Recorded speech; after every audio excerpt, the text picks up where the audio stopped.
আলাইকুম এভরিওয়ান। আশা করি আপনারা সবাই ভালো আছেন। আজকে আমরা ত্রিকোণমিতির দ্বিতীয় পর্ব ক্লাসটি করব। প্রথম পর্বে আমরা শিখেছিলাম একটি সমকোণী ত্রিভুজের তিনটি বাহুর নাম এবং এই তিনটি বাহু দ্বারা ৬টি অনুপাত যে তৈরি হয় এগুলোর নাম। আজকের ক্লাসে আমরা এই সমকোণী ত্রিভুজে পিথাগোরাসের উপপাদ্য ব্যবহার করে ত্রিকোণমিতির তিনটি গুরুত্বপূর্ণ সূত্র কিভাবে আসে তা দেখব। এখন আমরা একটা সমকোণী ত্রিভুজ আঁকি, এ বি সি। আমরা জানি যে সমকোণের বিপরীত যে বাহুটা এটা হচ্ছে অতিভুজ, যেটা ফিক্সড। আর যেই কোণ ধরবো ওই কোণের সাপেক্ষে ওই কোণের সাথে যে বাহুটা থাকবে এটাকে আমরা বলি সন্নিহিত বাহু অথবা ভূমি। আর ওই যে কোণ ধরবো ওই কোণের বিপরীত বাহুটা ওইটাকে আমরা বলি বিপরীত বাহু অথবা লম্ব। এই তিনটা বাহু দ্বারা আমরা 6টা মোট অনুপাত পাবো, যে অনুপাতগুলোর আলাদা আলাদা নাম রয়েছে। আমরা এগুলো কিভাবে সহজে মনে রাখবো একটা ট্রিক্স আমি শিখিয়ে দিচ্ছি। সেটা হচ্ছে সকালে লুচি অথবা কলা বক্ষণ অপেক্ষা টাটা লবণ ভালো। এখানে এই সকালের লুচি অথবা এটা দ্বারা আমরা এক কোণের সাপেক্ষে যদি হিসেব করছি এটা মনে রাখতে পারবো সকালে সাইন এ, লুচি লম্ব অথবা অ দিয়ে অতিভুজ।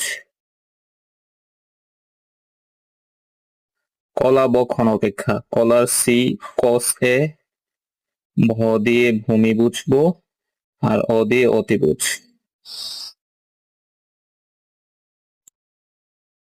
টাটা লবণ ভালো, টাটা টো টেন এ, এল দিয়ে হচ্ছে ল দিয়ে হচ্ছে লম্ব আর ভ দিয়ে হচ্ছে ভূমি। আর আমরা জানি সাইনের বিপরীত হচ্ছে কোসেক এ, তাই এটা উল্টা হবে।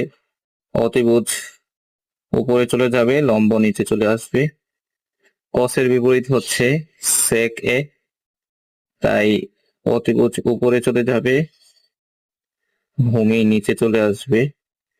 আর টেনের বিপরীত হচ্ছে কট এ, ভূমি উপরে চলে যাবে, নিচে লম্ব চলে আসবে। এভাবে আমরা শুধু এই লাইনটি মনে রাখার মাধ্যমে এই 6টি অনুপাতের মান খুব সহজে মনে রাখতে পারবো।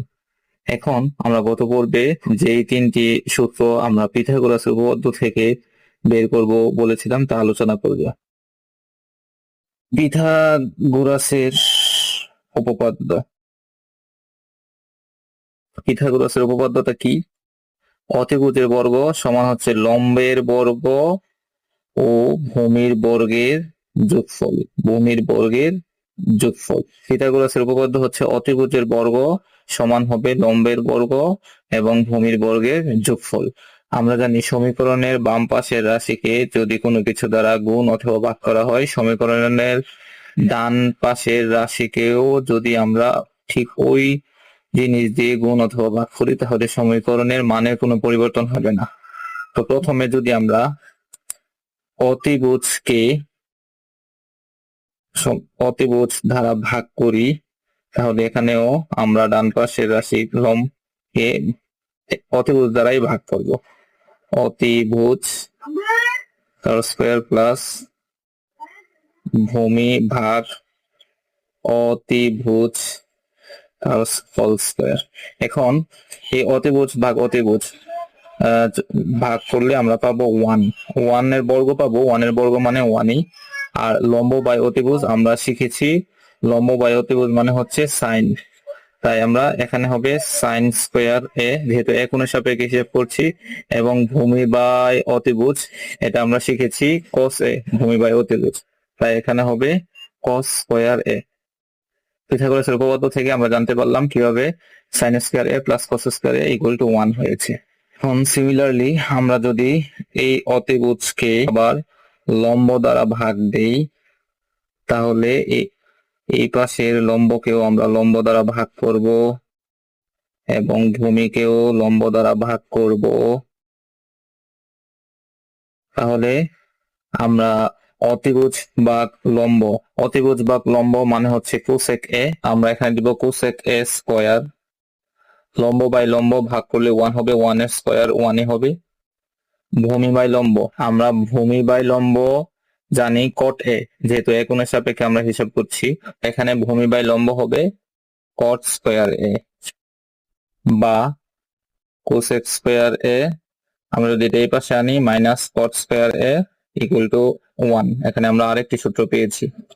ঠিক একইভাবে যদি আমরা এখন অতিভুজকে ভূমি দ্বারা ভাগ করি, তাহলে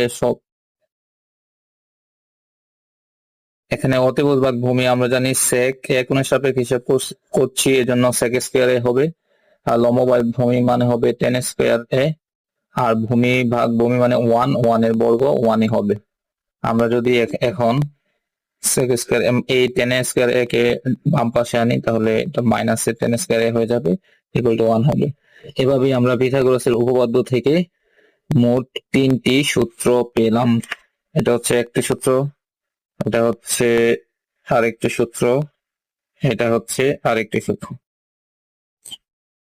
আগামী পর্বে আমরা 9.1-এর অনুশীলনীর প্রশ্নগুলো সমাধান করব। ধন্যবাদ সবাইকে।